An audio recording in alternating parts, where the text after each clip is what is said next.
نحمده ونصلي على رسوله الكريم اما بعد فاعوذ بالله من الشيطان الرجيم بسم الله الرحمن الرحيم رب اشرح لي صدري ويسر لي امري واحلل عقدة من لساني يفقهوا قولي۔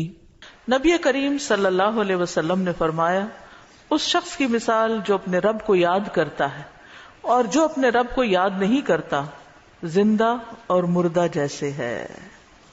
تو ذکر کو زندگی سے تشبیہ دی گئی ہے، یعنی جس طرح انسان زندگی کے ساتھ خوبصورت ہوتا ہے، یعنی اس کا ظاہر خوبصورت ہوتا ہے جب زندہ ہوتا ہے، جب مر جاتا ہے تو آپ دیکھیں میت کیسی لگتی ہے، تو اسی طرح ذکر کے ساتھ انسان کا باطن روشن ہوتا ہے اور خوبصورت ہوتا ہے۔ ذکر جو ہے یعنی اللہ کی یاد جو ہے اس کی کئی اقسام ہیں، قرآن، نماز، تسبیحات، علم کا سیکھنا سکھانا، یہ اس وقت ہم ذکر کی مجلس میں ہیں۔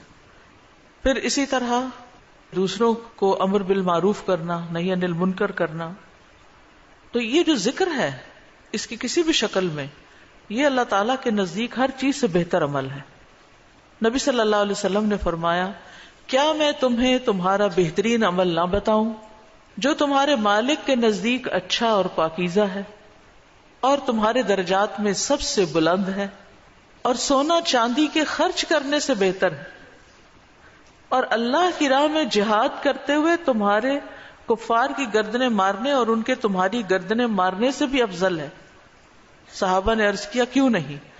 آپ نے فرمایا، اللہ تعالیٰ کا ذکر، چاہے آپ نماز میں کر رہے ہیں، نوافل میں کر رہے ہیں، تلاوت قرآن کے ذریعے کر رہے ہیں، تعلیم قرآن کے ذریعے کر رہے ہیں، تسبیحات کے ذریعے کر رہے ہیں، درود شریف پڑھ رہے ہیں، کسی بھی طرح کھڑے بیٹھے لیٹے چلتے پھرتے، فارمل وے میں، انفارمل وے میں، اونچے یعنی جہرن اور سرن، جس شکل میں بھی آپ اللہ کو یاد کرتے ہیں تو اس کی اتنی زیادہ فضیلت ہے، یہ بہت افضل عمل ہے۔ اور اس کے برعکس کیا ہوتا ہے؟ اللہ تعالیٰ سے غافل ہو جانا، بھول جانا، اور وہ عموماً کب ہوتا ہے؟ جب ہم دنیا میں خوب محو ہو جاتے ہیں۔ اسی طرح رسول اللہ صلی اللہ علیہ وسلم نے فرمایا، بہترین عمل یہ ہے کہ جب تم دنیا سے رخصت ہو تو تمہاری زبان اللہ کے ذکر سے تر ہو، اور یہ اسی وقت ہو سکتا ہے جب ہمیں ہر حالت میں ذکر کرنے کی عادت ہو، یعنی ذکر جو ہی چھوٹے تو ہمیں کمی سی محسوس ہونے لگے کہ کچھ رہ گیا ہے، کچھ چھٹ گیا میرے ہاتھ سے، کچھ نکل گیا ہے، کچھ کمی سی ہے، وہ خلا، وہ خالی پن فوراً محسوس کر لیں ہم۔ ذکر کرنے والے سب سے آگے آگے ہوں گے۔ رسول اللہ صلی اللہ علیہ وسلم نے فرمایا، مفردون سبقت لے گئے۔ صحابہ نے پوچھا، اللہ کے رسول مفردون کون ہے؟ آپ نے فرمایا، اللہ کا بہت ذکر کرنے والے مرد اور ذکر کرنے والی عورتیں۔ ذکر کی حالت میں مسلسل اللہ تعالیٰ کا ساتھ ملتا ہے، اللہ کا قرب نصیب ہوتا ہے۔ اللہ تعالیٰ فرماتے ہیں، میں اپنے بندے کے ساتھ ہوں جب تک وہ مجھے یاد کرتا ہے اور میری یاد میں اپنے دونوں ہونٹ ہلاتا ہے۔ پھر شیطانی حملوں سے بچاؤ کا مضبوط قلعہ ہے۔ یحییٰ علیہ السلام نے بنی اسرائیل کو خطاب کیا اور اس میں ایک بات یہ کہی کہ بندہ جب تک اللہ کے ذکر میں مصروف رہتا ہے تو شیطان کے حملوں سے محفوظ ایک مضبوط قلعے میں ہوتا ہے، یعنی دشمن سے بچا ہوا ہوتا ہے۔ پھر جنت کے باغیچے ہیں ذکر کی مجلسیں، جیسے یہ مجلس ہے۔ رسول اللہ صلی اللہ علیہ وسلم نے فرمایا، جب تم لوگ جنت کے باغوں کے پاس سے گزرو تو کچھ کھا پی لیا کرو۔ صحابہ نے پوچھا، جنت کے باغوں سے کیا مراد ہے؟ آپ نے فرمایا، مجالس ذکر، ذکر کی مجلسیں۔ قیامت کے دن سب سے زیادہ قابل رشک لوگ کون ہوں گے؟ جن کے چہروں کی سفیدی دیکھنے والوں کو ڈھانپ لے گی۔ وہ انبیاء و شہداء نہیں ہوں گے، لیکن ان کے اللہ کے قریب ہونے کی وجہ سے انبیاء و شہداء ان پہ رشک کریں گے۔ عرض کیا کہ اللہ کے رسول، یہ کون لوگ ہوں گے جن پہ انبیاء و شہداء رشک کریں گے؟ فرمایا، یہ مختلف قبیلوں کا مجموعہ ہے، مختلف قبیلوں، مختلف بیک گراؤنڈ سے آئے ہوئے لوگ ہیں جو اللہ کے ذکر پہ جمع ہوتے ہیں اور عمدہ کلام کو اس طرح چن چن کر لیتے ہیں جیسے کھجور کھانے والا عمدہ کھجوریں چن چن کے لیتا ہے۔ تو مجھے اس حدیث کو پڑھتے ہوئے آپ لوگوں کا خیال آتا ہے کہ علم کی مجلس میں سے جو اہم نکتے ہیں وہ آپ اپنے پاس محفوظ کرتے جاتے ہیں. کچھ باتیں دل میں یاد ہیں اور کچھ قلم سے یعنی نوٹ بک میں نوٹ کرتے جا رہے ہیں. تو ایسی مجلسیں جو ہیں وہ انسان کے لیے ایک بہت بڑی نعمت ہے. پھر ذکر نہ کرنا باعث حسرت ہے. یاد رکھیے جب میں ذکر کا لفظ بولتی ہوں نا تو ذکر کی ساری اقسام ذہن میں لایا کریں, کیونکہ ہمارے ہاں ذکر صرف اللہ ہو کرنے کا نام بن گیا ہے. ذکر کی مجلس کیا ہے؟ جس میں سارے لوگ بیٹھ کے اندھیرا کر دیں اور پھر وہ اس انداز میں ذکر کریں کہ سارے ایک نعرے کی شکل میں اور مل کے کوئی آوازیں بلند کریں. صحابہ سے ایسے کوئی طریقے منقول نہیں ہیں. وہاں صحابہ کرام نبی صلی اللہ علیہ وسلم کی مجالس میں جو بیٹھ کے علم حاصل کرتے تھے اس کو بھی ذکر کی مجلس سمجھتے تھے, اور ویسے بھی اکٹھے بیٹھ کر اللہ کو یاد کرتے تھے. جیسے مسجد نبی میں ایک دفعہ آپ تشریف لے گئے, 2 جماعتیں تھی, کچھ علم سکھا رہے تھے اور کچھ بیٹھ کے ویسے ہی تسبیحات پڑھ رہے تھے اپنی اپنی. تو آپ علم والوں کے پاس گئے, تو یہ بھی ذکر کی مجلس ہوتی ہے, یعنی علم کا سیکھنا سکھانا, اور بیٹھ کے تسبیح پڑھتے رہنا, ذکر کرتے رہنا, جیسے آپ حرم میں بیٹھ کے کرتے ہیں, کسی مسجد میں بیٹھے ہوتے ہیں. اس کے لیے ضروری نہیں ہوتا کہ کوئی تسبیحات کرنے کے لیے باقاعدہ لوگوں کو دعوت دے کر کوئی ایسے حلقے اکٹھے کیے جائیں. ذکر نہ کرنا باعث حسرت ہے.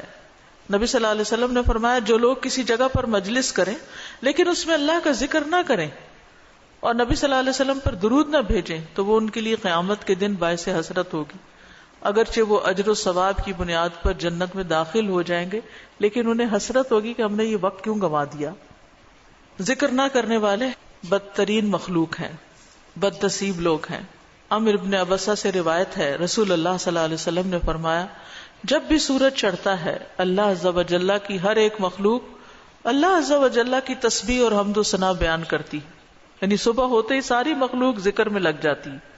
لیکن شیطان اور اولاد آدم میں سے آتا قسم کے لوگ ذکر نہیں کرتے.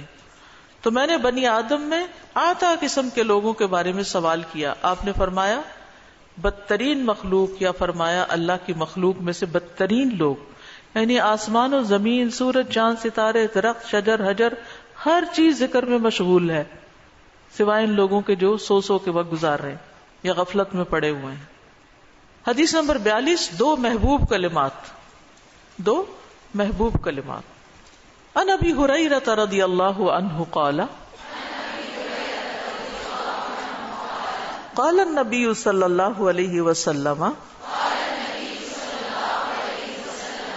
کلمتان حبیبتان الی الرحمن خفیفتان علی اللسان ثقیلتان فی المیزان سبحان اللہ و بحمدہ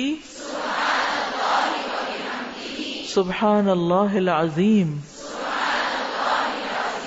کتاب التوحید. ابو ہریرہ رضی اللہ عنہ روایت کرتے ہیں نبی کریم صلی اللہ علیہ وسلم نے فرمایا 2 کلمے رحمان کو بہت محبوب ہیں, زبان پر بہت ہلکے ہیں لیکن قیامت کے دن ترازو میں بہت بھاری ہوں گے. سبحان اللہ و بحمدہ سبحان اللہ العظیم. اللہ اپنی حمد کے ساتھ پاک ہے, اللہ پاک ہے جو بہت عظمت والا ہے. تو جیسے ہم جانتے ہیں کہ نفلی عبادت میں افضل عمل اللہ کا ذکر ہے, تو یہاں پر اس ذکر کی خاص شکل بتائی گئی کہ اللہ تعالیٰ کی حمد و ثنا اور پاکی بیان کرنا. سبحانہ کا مطلب کیا ہوتا ہے کہ وہ پاک ہے. تو جس کلام میں, جس ذکر میں اللہ تعالیٰ کی پاکی بیان کی جائے, تسبیح بیان کی جائے اور حمد و ثنا بیان کی جائے, وہ اللہ تعالیٰ کا چنا ہوا کلام ہے. رسول اللہ صلی اللہ علیہ وسلم سے سوال کیا گیا کون سا کلام افضل ہے؟ آپ نے فرمایا جو اللہ نے اپنے فرشتوں اور بندوں کے لیے چنا. کیا فرمایا؟ جو اللہ نے اپنے فرشتوں اور اپنے بندوں کے لیے چنا. سبحان اللہ و بحمدہ. ٹھیک ہے, سبحان اللہ و بحمدہ. یہ تمام مخلوق کی نماز ہے, تمام مخلوق کی نماز ہے. نوح علیہ السلام کی وفات کا وقت جب آیا تو انہوں نے اپنے بیٹے سے فرمایا کہ میں تمہیں ایک وصیت کر رہا ہوں, 2 باتوں کو کرنے کا حکم دیتا ہوں, 2 باتوں سے روکتا ہوں. اور 2 کرنے کے جو کام بتائے اس میں سے ایک لا الہ الا اللہ کا اقرار, کہ اگر 7 آسمان اور 7 زمینوں کو ترازو کے ایک پلڑے میں رکھ دیا جائے اور لا الہ الا اللہ کو دوسرے پلڑے میں، تو لا الہ الا اللہ والا پلڑا جھک جائے گا، اور اگر ساتوں آسمان اور ساتوں زمینیں ایک بند کڑے کی شکل اختیار کر لیں تو لا الہ الا اللہ اس کو بھی توڑ دے گا. اتنی طاقت ہے اس کلام کے اندر. اور دوسرا یہ کہ سبحان اللہ و بحمدہ کا ورد کرتے رہنا، کیونکہ یہ ہر چیز کی نماز ہے اور اس کے ذریعے مخلوق کو رزق ملتا ہے. اور میں تمہیں شرک اور تکبر سے منع کرتا ہوں. یہ دو منع کرنے والی چیزیں تھیں. اسی طرح ان کلمات کو اگر کوئی 100 دفعہ دن میں پڑھے تو اس کے گناہ مٹ جاتے ہیں، گناہ جھڑ جاتے ہیں، چاہے سمندر کی جھاگ کے برابر ہی کیوں نہ ہو. پھر اسی طرح ایک اور حدیث میں آتا ہے سنن ترمذی کی، جو شخص سبحان اللہ العظیم و بحمدہ کہتا ہے اس کے لیے جنت میں کھجور کا ایک درخت لگا دیا جاتا ہے. صرف ایک دفعہ کہنے سے. کہہ لیجئے سبحان اللہ العظیم و بحمدہ. اللہ کے راستے میں سونا خرچ کرنے سے بہتر ہے. رسول اللہ صلی اللہ علیہ وسلم نے فرمایا جو رات سے خوف کھائے، اکیلا ہونے کی وجہ سے یا ویسے اس کو اندھیرے کا فوبیا ہو، کہ جو رات سے خوف کھائے کہ وہ اس کو پریشان کرے گی، یا مال خرچ کرنے سے بخل کرے کہ دینے کو دل نہ چاہے، یا دشمن سے مقابلہ کرنے سے ڈرے، تو وہ اس قول کی کثرت کر دے سبحان اللہ و بحمدہ، سبحان اللہ و بحمدہ. کیونکہ یہ اللہ کے نزدیک سونے کا پہاڑ اللہ کے راستے میں خرچ کرنے سے زیادہ محبوب ہے. ہم میں سے کس کی وسعت ہے کہ سونے کا پہاڑ اللہ کے راستے میں خرچ کرے؟ نہیں کر سکتے. تو اس لیے اس کلمے کو ہی زیادہ سے زیادہ پڑھ لینا چاہیے. اسی طرح سبحان اللہ، لا الہ الا اللہ، الحمدللہ، یہ کلمات عرش کے ارد گرد چکر لگاتے ہیں اور ان کی بھنبھناہٹ ہوتی ہے شہد کی مکھیوں کی بھنبھناہٹ کی طرح، اور وہ اپنے ذکر کرنے والے کی اللہ کے ہاں یاد دلاتے ہیں. تو آپ نے فرمایا کیا تم میں سے کوئی یہ پسند نہیں کرتا کہ اس کے لیے کوئی ایسا ہو جو ہمیشہ اللہ کے ہاں اس کی یاد دلائی جاتے رہے؟ یعنی کوئی ایسا طریقہ ہو کہ ہمیشہ عرش کے ارد گرد آپ کا ذکر ہوتا رہے. قیامت کے دن بھی یہ انسان کا بچاؤ کریں گے، یعنی جہنم سے بچانے کے لیے سبحان اللہ والحمد للہ ولا الہ الا اللہ واللہ اکبر. پھر اہل جنت کا ذکر کیا ہوگا؟ ان کے سانس کے ساتھ ان کو تسبیح و تحمید سکھا دی جائے گی کہ بولنا بھی نہیں پڑے گا، سانس لیں گے اور سانس کے ساتھ اللہ کا ذکر جاری ہو جائے گا. یہ جو احادیث میں نے بیان کی، یہ آپ کے پاس کارڈ ہونا چاہیے تسبیحات کی فضیلت والا، اس میں لکھی ہوئی ہیں، دوسروں کے ساتھ بھی شیئر کریں، اور خاص طور پہ بچوں کو ذکر کرنا سکھائیں. ان کے اندر بھی ایک کامنس آتی ہے، ایک سکینت آتی ہے. ہم بعض اوقات یہ سوچتے ہیں یہ تو بچے ہی ہیں، ابتدائی عمر سے، چھوٹی عمر سے کہ چلو یہ پڑھو، انگلیوں پہ گنتے ہیں، اچھا تم نے کتنی دفعہ پڑھ لی، کتنے جنت میں درخت لگائے، تو آہستہ آہستہ ان کو عادت ہو جاتی ہے. پھر ذکر کی ایک قسم اللہ کے نام پڑھنا، اللہ کے نام یاد کرنا. عن ابی ہریرہ ان رسول اللہ صلی اللہ علیہ وسلم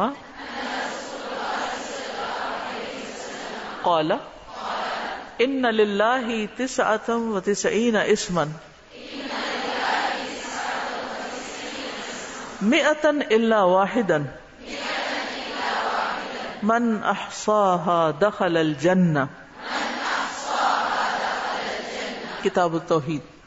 ابو ہریرہ رضی اللہ عنہ سے روایت ہے کہ رسول اللہ صلی اللہ علیہ وسلم نے فرمایا بے شک اللہ کے 99 نام ہیں، 99، ایک کم 100.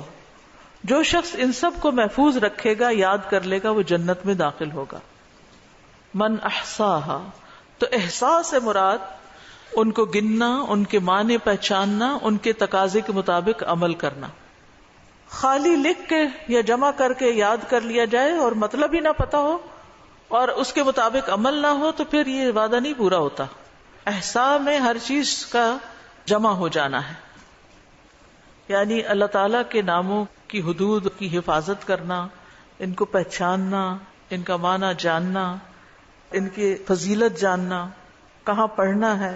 امام ابن قیم کہتے ہیں کہ اللہ کے اسماء کو گن کر محفوظ کرنے کے کچھ مراتب ہیں.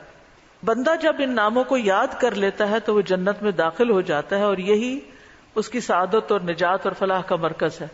وہ کہتے ہیں پہلا مرتبہ ان کے الفاظ کو گننا اور شمار کرنا، دوسرا مرتبہ ان کے معنی اور مدلول کو سمجھنا، تیسرا مرتبہ ان کے ساتھ دعا مانگنا، قرآن میں آتا نا وَلِلَّهِ الْأَسْمَاءُ الْحُسْنَى فَادْعُوهُ بِهَا، اور اللہ ہی کے لیے ہیں اچھے اچھے نام، پس تم اس کو ان کے ساتھ پکارو، اللہ کے نام لے کے، جیسے یا حی یا قیوم، یا اللہ، یا رب، یا رحمان، یا رحیم، یا کریم، یا ذی الجلال والاکرام، اور باقی بھی اسی طرح۔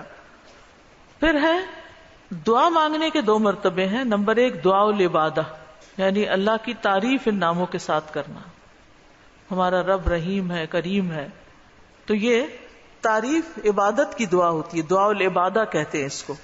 اور دوسرا ہے دعاء المسئلہ، طلب اور مانگنے کی دعا، کہ ان ناموں کے ساتھ پکار کے اللہ کو پھر سوال کرنا۔ اور اسماء حسنہ کے ساتھ، یہ نہیں کہ اپنی طرف سے اللہ تعالیٰ کا کوئی نام بنا کے اور پھر اس سے دعا کرنا، یا موجود، یا ذات، یا شیء، اس طرح کی باتیں نہیں، بلکہ اللہ کے جو پراپر نام قرآن و سنت سے ثابت ہیں ان کے ساتھ دعا مانگنا۔ تو یاد رکھیے کہ اللہ کی پہچان یہ علم کا پہلا مرتبہ ہے۔ سب سے پہلے جس کو جاننا چاہیے، جس کے بارے میں ہمیں معلوم ہونا چاہیے کہ وہ کون ہے، وہ اللہ رب العزت ہے۔ فَاعْلَمْ أَنَّهُ لَا إِلَٰهَ إِلَّا هُوَ، جان لو کہ اللہ کے سوا کوئی الہ نہیں۔ یہ علم ہر ایک پر فرض ہے کہ ہمارا خالق کون ہے، ہمارا مالک کون ہے، ہمارا رازق کون ہے، ہمارا معبود کون ہے، ہماری مشکل کشا کون ہے، ہمارا حاجت روا کون ہے، اور جو بھی اللہ تعالیٰ کے باقی نام ہے، پہچان ہے۔ یہ علم تمام علوم سے افضل ہے، کیونکہ جب ایک انسان، کوئی بچہ، بوڑھا، جوان اللہ تعالیٰ کو جان لیتا ہے نا، تب ہی اس کی زندگی درست ہوتی، تب ہی اس کو واقعی ہدایت ملتی، تبھی وہ اللہ کے لیے سب کچھ کرتا ہے، تبھی اس کے اندر تقوی پیدا ہوتا ہے، تبھی وہ حلال حرام کی تمیز کرتا ہے، کیونکہ یہ سب کچھ کرنا اس کے لیے اللہ نے اپنی عبادت کے لیے پیدا کیا، اور اگر ہم اللہ ہی کو نہیں پہچانتے تو عبادت کس کی کر رہے ہیں؟ تو پہلا کام اللہ کی پہچان ہے، اللہ کی معرفت ہے، خود بھی اور اپنی آل اولاد کو بھی اور اپنے آس پاس کے لوگوں کو بھی۔ اور اللہ کی پہچان کے لیے اللہ کے ناموں کا علم حاصل کرنا ضروری ہے۔ پھر اس سے ایمان میں بھی اضافہ ہوتا ہے، جتنا جتنا آپ اللہ کو زیادہ جانتے چلے جاتے ہیں اتنا اتنا آپ کا ایمان بڑھتا ہے۔ اسی لیے اس کو اشرف العلوم کہا گیا ہے کہ تمام علوم کا سردار ہے یہ۔ پھر اسی طرح اللہ تعالیٰ کے ناموں کو پڑھنے، یاد کرنے، جاننے، سمجھنے کے بارے میں کچھ اصول و قواعد ہیں۔ اس میں پہلی بات یہ ہے کہ اللہ کے تمام نام توقیفی ہیں، اس میں عقل کی کوئی گنجائش نہیں، یعنی بذریعہ وحی معلوم ہوئے۔ ہم اپنے پسند سے اللہ کا کوئی نام نہیں رکھ سکتے، یعنی آپ یہ نہیں کہہ سکتے کہ مجھے اللہ سے بڑی محبت ہے تو میرا دل چاہتا ہے میں اللہ تعالیٰ کا یہ نام رکھ دوں، خود سے کوئی رکھ دوں، یہ نہیں کر سکتے آپ، ٹھیک ہے؟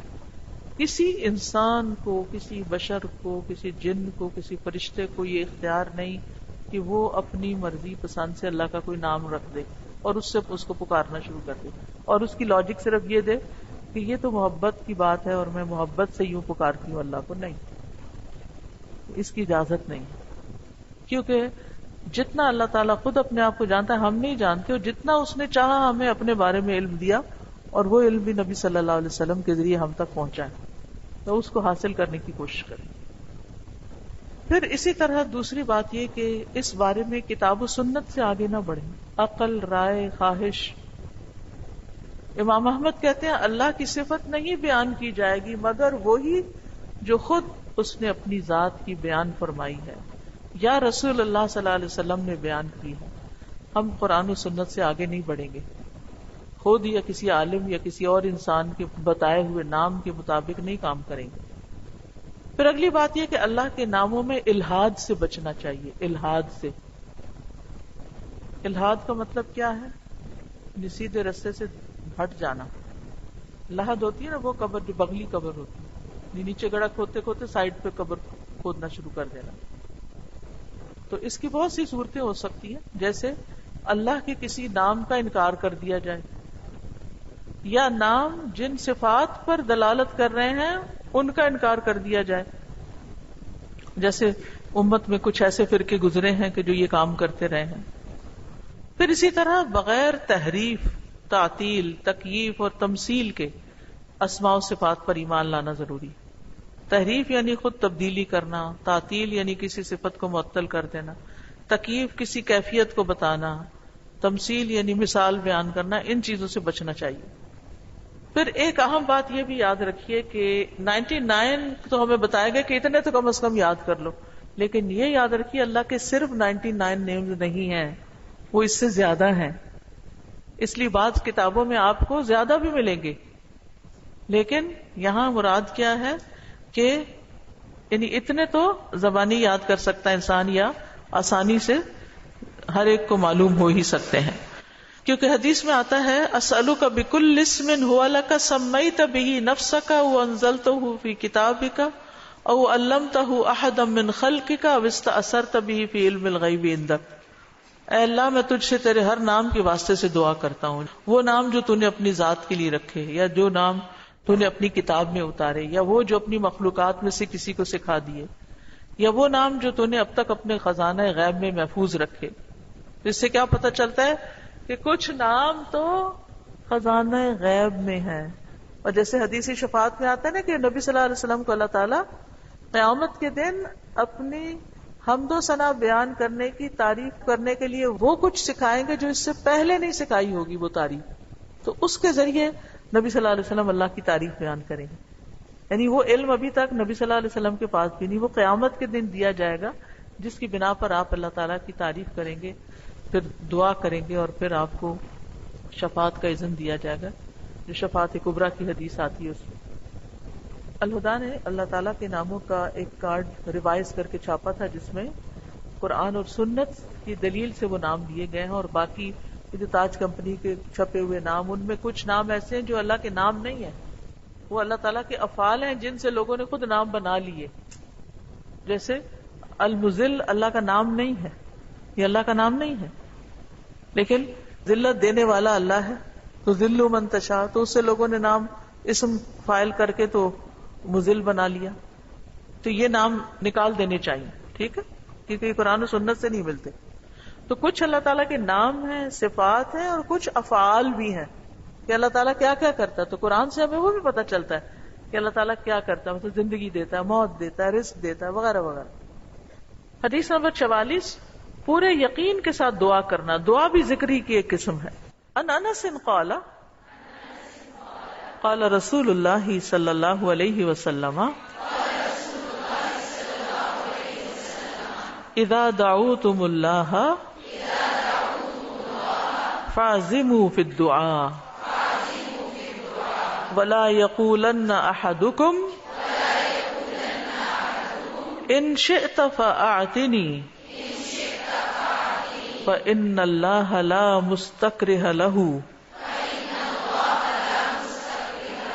انس رضی اللہ عنہ روایت کرتے ہیں کہ رسول اللہ صلی اللہ علیہ وسلم نے فرمایا، جب تم اللہ کو پکارو تو پکارنے میں عزم رکھو، یعنی اچھی طرح پکارو، اور تم میں سے ہرگز کوئی یوں نہ کہے کہ اگر تو مجھے چاہے تو عطا کر دے اور چاہے تو نہ کرے. یعنی لکھا ہوا نہیں یہاں، لیکن مطلب یہی بنتا ہے، کیونکہ اللہ کو کوئی بھی مجبور نہیں کر سکتا.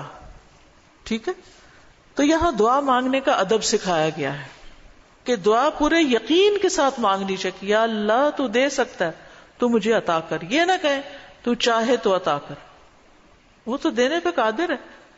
اس سے پورے یقین اور عزم کے ساتھ دعا کریں. اسی طرح دعا مانگنے کے کچھ اور آداب بھی ہیں. مسئلہ یہ ہے کہ غافل دل سے دعا نہ کریں، کیونکہ اللہ تعالیٰ بے پرواہ دل کی دعا قبول نہیں کرتا. پھر یقین سے دعا کریں کہ قبولیت کا یقین ہو کہ نہیں اللہ تعالیٰ سنتا ہے. یہ نہیں پتہ نہیں سنے گا کہ نہیں، بہت مانگی ہے ابھی تک تو ہماری بات نہیں مانی گئی، پتہ نہیں آگے کیا ہوگا، میری تو سنتا ہی نہیں. نعوذ باللہ، ایسی باتیں نہیں کرنی چاہیے. آپ کہ اللہ آپ کے تو بس میں ہے سب کچھ، آپ تو سب کچھ کر سکتے ہیں. پھر اسی طرح بغیر ہچکچاہٹ کے رب سے دعا کرنی چاہیے. کس سے؟ بغیر ہچکچاہٹ کے، پورے یقین سے. نبی صلی اللہ علیہ وسلم نے فرمایا، جب تم میں سے کوئی آدمی اللہ کے سامنے اپنی خواہش کا اظہار کرے تو وہ زیادہ سے زیادہ مانگے، کیونکہ وہ اپنے رب سے مانگ رہا ہوتا ہے عز و جل سے، وہ سب کچھ کر سکتا ہے. پھر خشوع و خضوع اور عاجزی سے مانگے. ادعوا ربکم تضرعا وخفیا انہ لا يحب المعتدین. پھر گریہ و زاری، رو دھو کے مانگیں. آپ دیکھیں کس طرح بچے جب انہیں کوئی چیز چاہیے ہوتی ہے تو بلا وجہ بھی رونا شروع کر دیتے ہیں. تکرار اور اصرار سے دعا کریں. نبی صلی اللہ علیہ وسلم بعض اوقات 3 بار ایک دعا دہراتے تھے. آپ نے فرمایا جس شخص نے 3 بار اللہ سے جنت مانگی تو جنت کہتی ہے اللہ اسے جنت میں داخل کر دے، اور جو شخص 3 مرتبہ آگ سے پناہ مانگے تو دوزخ کہتی ہے اللہ اس کو آگ سے پناہ دے دے. پھر دعا میں جلد بازی نہ کرے. تو بندہ جب تک جلد بازی نہ کرے دعا قبول کی جاتی رہتی ہے. یعنی جلد بازی کیا ہے کہ مایوس ہو کے انسان تھک جائے اور دعا مانگنا چھوڑ دے، یہ نہیں ہونا چاہیے. جی استاذہ، جو اللہ تعالیٰ کے جو نام ہے اور جو ان کے صفات ہیں یہ ریلیٹ کرتے ہیں نا آپس میں؟ اس کی ساری صفات اس کے ناموں میں ہے، یعنی ناموں میں ہی اس کی صفات ہے. میم میرا کوشچن ہے کہ ذکر کے بارے میں میں یہ پوچھنا چاہ رہی تھی کہ جس طرح ہم محسوس کرتے ہیں ذکر کے بارے میں کیا کہ اگر ہم جیسے اللہ تعالیٰ کو ہر وقت اپنے ساتھ محسوس کریں، اس کی کائنات کی، اس کی جو مہربانیاں ہیں، جو اس کے مطلب شکر کو محسوس کرتے ہیں اپنے دل میں اس کی، تو کیا یہ بھی ذکر میں شمار ہوتا ہے؟ جی ہاں، یعنی ذکر کی ایک قسم جو ہے نا غور و فکر بھی ہے کائنات میں، اور اس کے ذریعے اللہ کو یاد کرنا. السلام علیکم. استاد صاحب، آپ نے ابھی جو ذکر کا بیان دیا ہے اس میں ایک چیز جو ہے وہ واضح طور پر نظر آتی ہے کہ اللہ سبحانہ تعالیٰ کو جب ہم پکارتے ہیں اللہ سبحانہ تعالیٰ کے پیارے پیارے ناموں سے، تو واقعی اللہ سبحانہ تعالیٰ کئی دفعہ ہم صرف ایسے ہی اللہ کا نام لے کر کوئی کام کر رہے ہوتے ہیں اور وہ کام میں ایک دم سے ہمیں یقین ہی نہیں ہوتا کہ یہ کام ویسا ہی ہو گیا جیسا ہم چاہ رہے ہوتے ہیں. تو یہ اللہ تعالیٰ کی ایک کرم نوازی ہوتی ہے. لیکن ایک چیز زبان کے اوپر جب جاری ہو جاتی ہے، جب ہم اللہ کا ذکر بہت زیادہ کرنے لگ جاتے ہیں تو بعض اوقات ایسا ہوتا ہے کہ ہم ایسی جگہ پر ہوتے ہیں جہاں پر اللہ کا ذکر نہیں کرنا چاہتے، تو اس حالت میں کیا کرنا چاہیے؟ بس جب یاد آئے روک دیں. سازا کبھی ہم اللہ سبحانہ و تعالیٰ سے جب دعا کرتے ہیں تو ہم کہتے ہیں اللہ تعالیٰ چلیں یہی دے دیں، اللہ چلے چھوٹی گاڑی دے دیں، چلے اللہ تعالیٰ چھوٹا ہے. مطلب کیا ہم سوچ رہے ہیں کہ نعوذ باللہ اللہ بڑا نہیں دے سکتا، چلے چھوٹا ہی دے دیں. تو مطلب دعا بھی کرتے ہوئے ہم جو ہے وہ اپنی وسعت دیکھ رہے ہیں، اپنے ظرف کے مطابق مانگتے ہیں نا، اللہ کی بڑائی کو نہیں پہچانتے. جی بالکل. وَلَمْ أَكُنْ بِدُعَائِكَ رَبِّ شَقِيًّا. نبی صلی اللہ علیہ وسلم نے فرمایا نا کہ جب مانگو جنت تو جنت الفردوس مانگو. تو جب ہم کہتے ہیں خود کو بھی اور لوگوں کو بھی کہ جنت الفردوس مانگنی ہے، تو کچھ لوگ کہتے ہیں نہیں، ہم تو یہ کہتے ہیں ہمیں جنت میں کونا ہی مل جائے تو صحیح ہے. تو اللہ سبحانہ تعالیٰ کی قدرت اور اللہ سبحانہ تعالیٰ سے جب ہم مانگتے ہیں تو ہمیں اعلیٰ سے اعلیٰ مانگنا ہے. تو لوگوں کی یہ بات ہوتی ہے کہ لوگ کہتے ہیں نہیں ہم تھوڑا ہی مانگتے ہیں. تو وہی حدیث ہمیں پتہ چلی کہ رب سے مانگنا ہے تو زیادہ سے زیادہ مانگے، کیونکہ وہ سب کچھ دے سکتا ہے.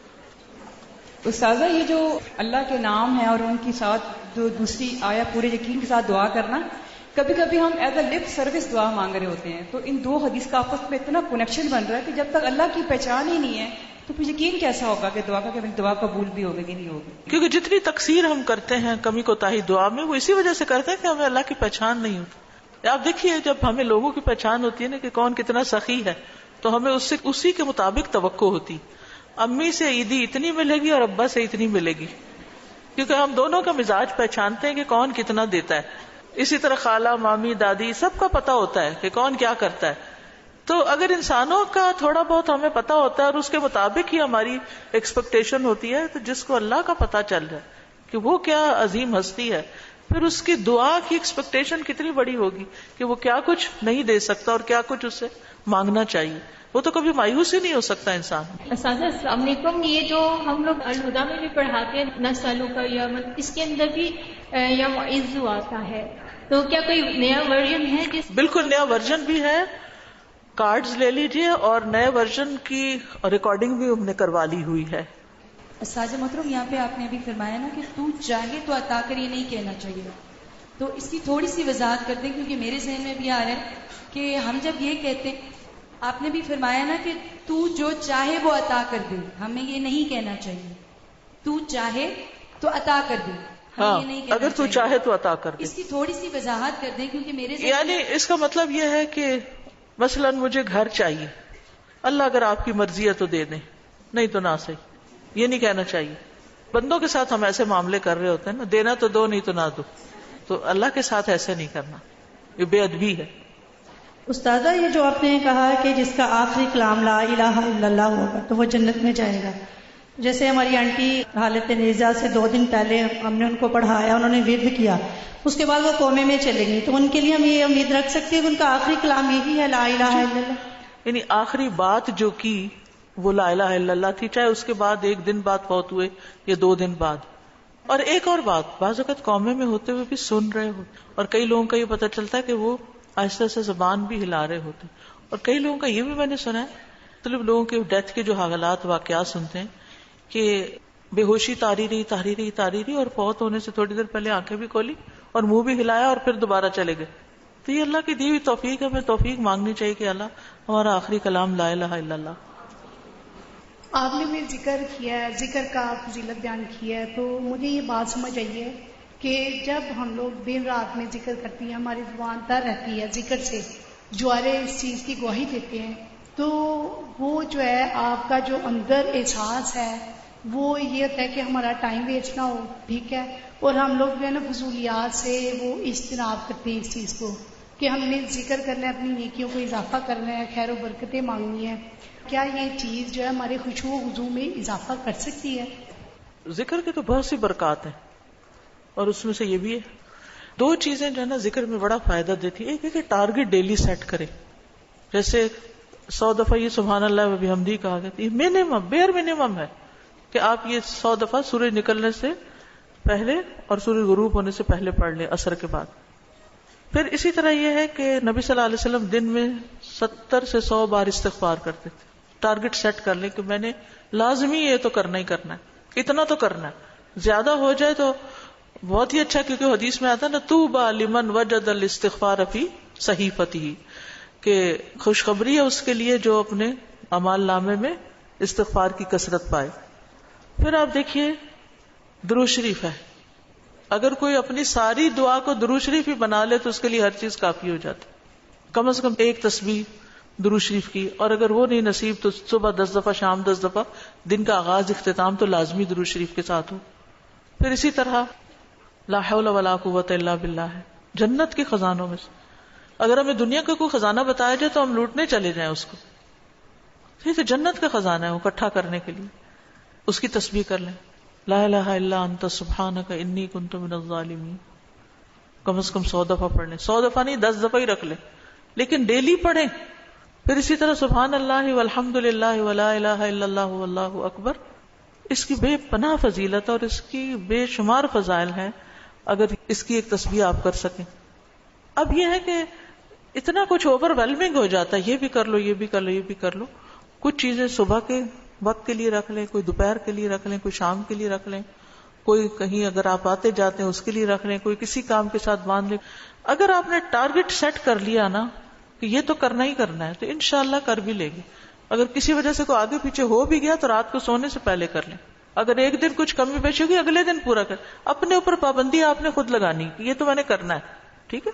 دوسری چیز یہ ہے کہ اگر نہ کریں تو پھر اس پر اپنے آپ کو پنش بھی کریں، اس کے عوض کچھ صدقہ کریں، کیونکہ اپنی عادتوں کی اصلاح خود ہی کرنی ہے. روزہ رکھیں، یعنی کمپنسیٹ کریں اپنے آپ کو، کیونکہ انسان کے جسم کے ہر جوڑ پہ روز صدقہ واجب ہوتا ہے. تو یہ تسبیحات جو ہیں وہ جوڑوں کا صدقہ بھی ہیں. دعوانا ان الحمد للہ رب العالمین. السلام علیکم ورحمۃ اللہ وبرکاتہ.